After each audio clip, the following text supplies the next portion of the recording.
Hello fellow human, hope you guys have an amazing day and let's read some r/I don't work your lady stories. To the first one, do you want a job? This happened several years ago while I was shopping where they wear blue shirts and have a nerd platoon. I'm in a computer accessories section looking for DVDRW to replace a faulty one and some extra RAM for a kick.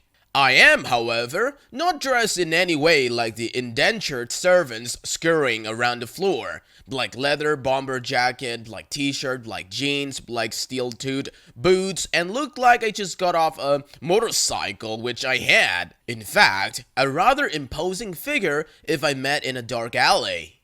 I shop here often and know several employees and a few managers. While reading the back of some box, I noticed a little old lady, 90-ish years old, 630 in dog's years, and maybe around like 80 pounds or 35 kilograms soaking wet, glancing between blank CDs and DVDs. Back and forth through the section, she would pick up a container, carefully looked at it, put it back, and grab the next one for careful inspection. I didn't really pay much attention until I hear her sign. Not the typical Karen, "Get your keister over here and help me," but more the final resignation of utter defeat. Okay, that got my attention. I ask if I can help. She quickly gives me the once over and pauses for a moment. For a second, I thought she was gonna call security. She quickly gives me the once over and pauses for a moment. For a second, I thought she was gonna call security. Then nearly pleaded with me to find what her granddaughter wanted for her birthday, a PC with a DVD-R. I briefly explained that what she's been looking at are blank discs and not PCs. A PC is a full computer. Her blank stare spoke volumes. She had told me she had waved down a few blue shirts, but no one responded. I said that is no problem. What does she want? Let's go see if we can find something for her together. I hold my arm for her to take, and we round the corner to the laptops and the PCs. I get an idea of what grandchild wants. A laptop is what I gathered, and poke through the models on display. We pick out one, and I pulled out a little slip she'll need when she goes to the nerd test to pick it up. I walk her to the counter. She thanks me for being so polite and kind, to which I blame my mother for the upbringing. I go back to shopping for the drive and RAM I need, find them, and head over to the checkout. I pay and walk to the door. The burly security stops me, like everyone else, and looks in my bag and checks my receipt. Just as we're getting done, I get a tap on my shoulder, and it's a store manager I'm familiar with and the little old lady. He recognizes me and asks if the little old lady's story is correct. I ask for clarification, not wanting to jump head first into a potential Shark Tank. He relays how I helped her, no one else would, and I guilty nod my head. He tells me this is his mother and the PC is for his daughter. She wanted to surprise both son and granddaughter, so she didn't seek her son out for help, apparently not considering an employee discount either. Well, anyways, he just wanted to thank me for taking the time with his mother. No problem, I said, again, blaming my mother for teaching manners. He then asked if I would like a job there. Well, growing up, we've all hoped some corporate bigwig would single us out and offer us some big shot executive position that doesn't need a lot of input, yet pays a boatload. This was not what he was offering, so I politely declined. Get to help someone spoiling their granddaughter? Count me in. I know, not the juicy rant about entitled Karen nor typical tech tale.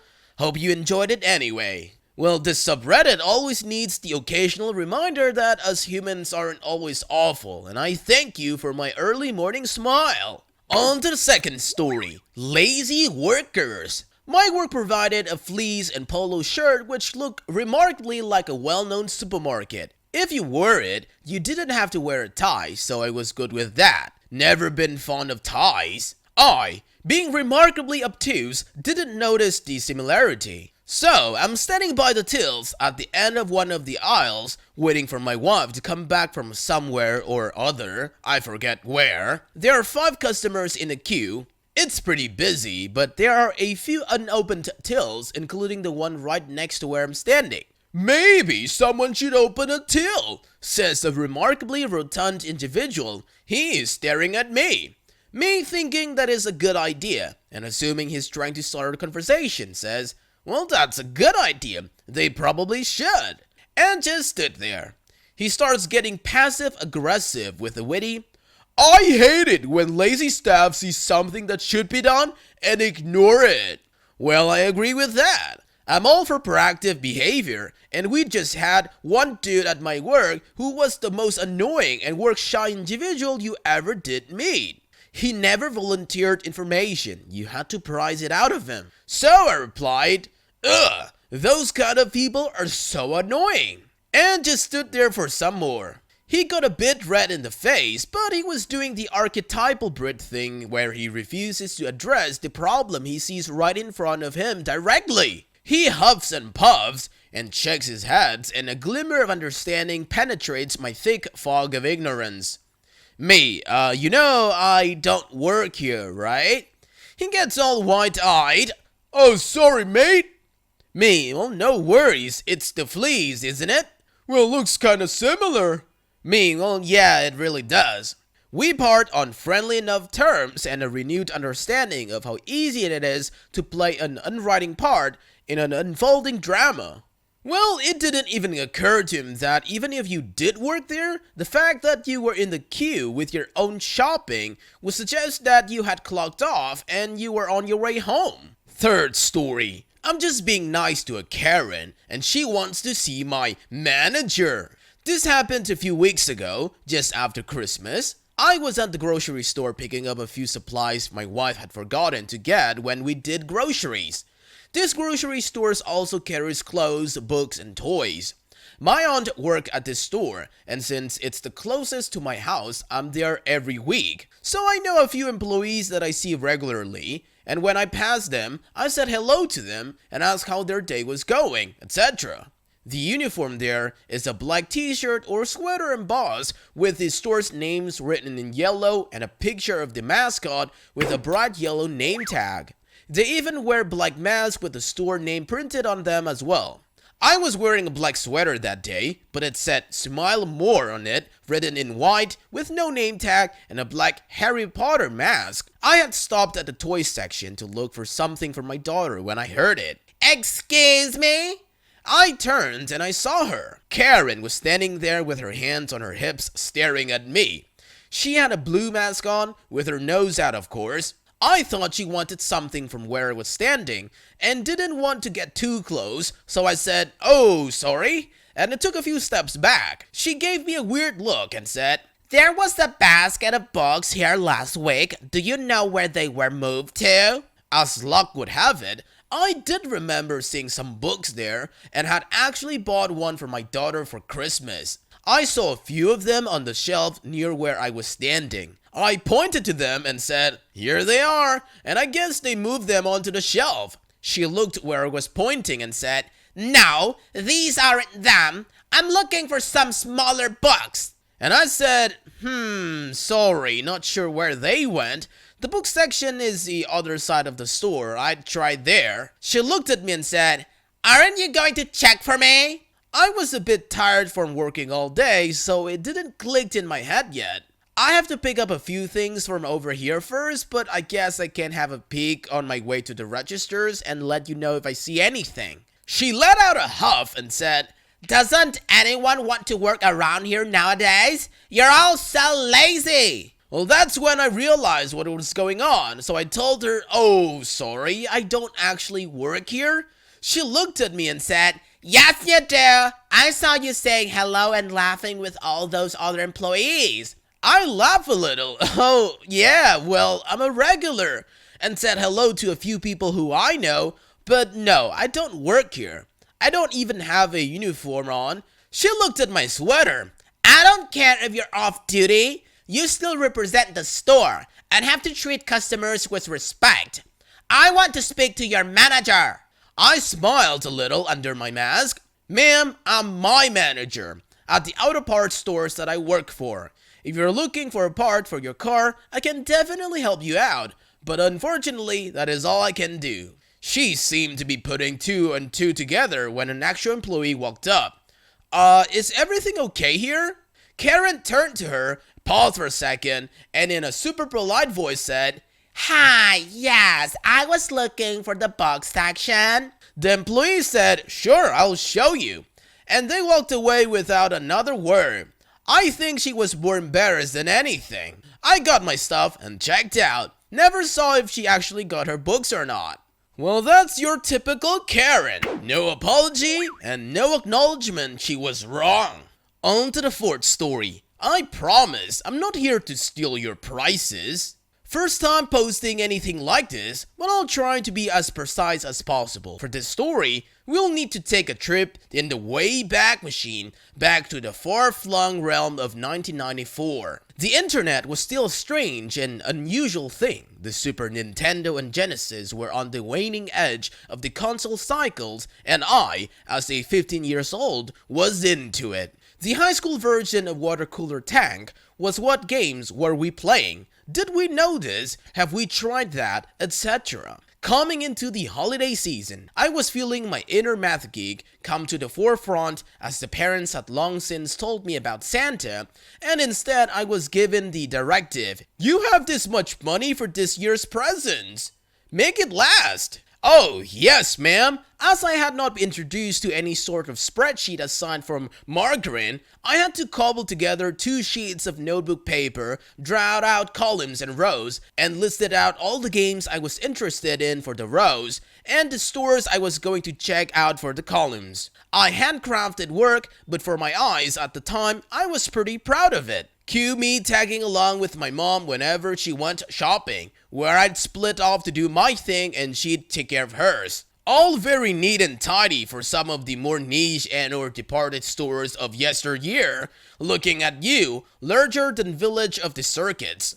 All was going well until one fateful day, when my parents and I were visiting the Mart of Sprawls, and the following situation occurred. Conversations are paraphrased, given the time frame involved. I will be me, sales droid will be SD, and dad will be dad. After entering the store, the parents went off to the fabric area to indulge mom's sewing hobby, while I wandered over to the shelf after shelf of electronic goodness.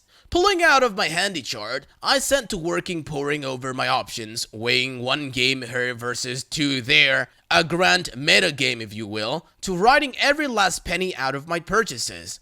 Only to be stopped dead in my tracks by the bane of shoppers, an empty rack. I wander over to SD, who was manning the register but not busy at the time. Me, excuse me, do you have such and such? SD, well, let's check. We both go back and verify shelf is empty, nothing is the overflow beneath the shelves, etc. Drat! I pen down a quick NA in the appropriate box and go back to my task. After a few months, I became aware that SD has not gone back to the register but is standing there staring at me. SD, what are you doing? Me, I'm checking the prices for my presents. SD, don't do that. Me, what? SD, don't do that? Competitors aren't allowed to price shoppers, it's not allowed. Me, whatever, dude. At that point, I excused myself from that aisle. I walked sober over to the entire row devoted to PC games. Steam was not yet in existence. After a few minutes, I noticed movement out of the side of my vision and see SD standing at the end of the aisle. Check my other side, and SD's clone was standing at the far end. They walked forward together in tandem and boxed me in. SD, you need to leave the store now. I was given no room to argue. They just forced me up to the front doors and then stood there to make sure I didn't come back in. Now, at the time, I was old enough to have the learner's permit for driving, so I had my own keys to the car. I go out, sit there for a moment, and fume that my plans for the day were shot, and then a stray thought hits me. My parents knew I was in electronics. If they showed up looking for me in Holiday Crush and I was missing, they would absolutely freak out. So, I dig in the cup holder for a quarter, march all the way across the parking lot to the gas station on the corner, and reference my handy spreadsheet to the store phone's number. call into the store and have them page over the intercom. After 2 pages, they pick up the phone, expecting the worst. One of the grandparents is sick. Police is trying to find them to deliver bad news, something. What they were not expecting was my chipper voice on the other end of the line. Dad, OP, what are you doing on the phone? Where are you? Me, well, I'm at the gas station. They kicked me out. Dad, what? Me, well, yeah, they said I was price shopping for a competitor and kicked me out. And then I hear the words and tone of the voice that any kids know means bad weather on the horizon. Batten down the hatches, Harriet. Dad, get back here now! I just about sprinted across the parking lot as that command brooked no room for misinterpretation. SD and his cohort had already left by the time I got back, so the parents met me at the front door. I explained more fully what happened, and then they walked me back to the electronics. SD must have felt the chill of the grave approaching as he turned around to see me, pointing at him, with Mama Bear and Papa Bear over each other's shoulder. To say he turned white as sheet would be an understatement, but without a word, he started walking away from us. The sight of fleeing prey awakened the thrill of the hunt in Mama Bear, so she started chasing him, demanding answers. What happened? Why? Middle of the holiday crush, and you kick a kid out of a store where anyone could have been waiting? Up on one aisle, the scenes unfold, down a second, and up a third before SD has hit his limit. In an instant, he whips around on his heels and sparks off to Mama Bear. Insert coin player 2 joins the battle. Turns out, Papa Bear are really protective of their Mama Bears. What followed was a verbal volley so ferocious and 3-sided, I had no hope of following all of it. I just knew that what was unfolding before me could charitably be described as a tag team mauling. The conversation got so loud and animated that it attracted the store manager, who had to haul everyone into the employees only area to sort through all of it. He talked to me first, I explained what I was doing, and hand over my spreadsheet so he can see it. He undoubtedly recognized that I was handing over all his competitors' numbers, as after a moment, he handed it back and said there was nothing wrong with it. He even opined that other store managers will come in to do just that, who walk around with them, chat, etc. Very straightforward interaction as he described it. Mom and Dad next, venting their spleens about the situation, and while it was a bit overdramatic, they still had a pretty good point about kicking a teen out without at least inquiring if a parent is nearby. They weren't demanding compensation, nor did we get any. They just expressed their outrage and disappointment, and they left their cart full of items where it sat to be returned to the shelves. As for SD, I didn't hear about any fallout from his side. But I can say for a fact that the incident was reported, as about a week later, I got a call out of the blue from the district manager for the store to apologize again on the store's behalf and offer me a challenge of finding a better price than theirs and they would match it, which is something I took them up on several times. Well-told stories are the best kind, no matter what the incident itself. That's it for today, fellow humans. Thanks for watching. Be sure to leave a like, comment, and subscribe. See you guys next time.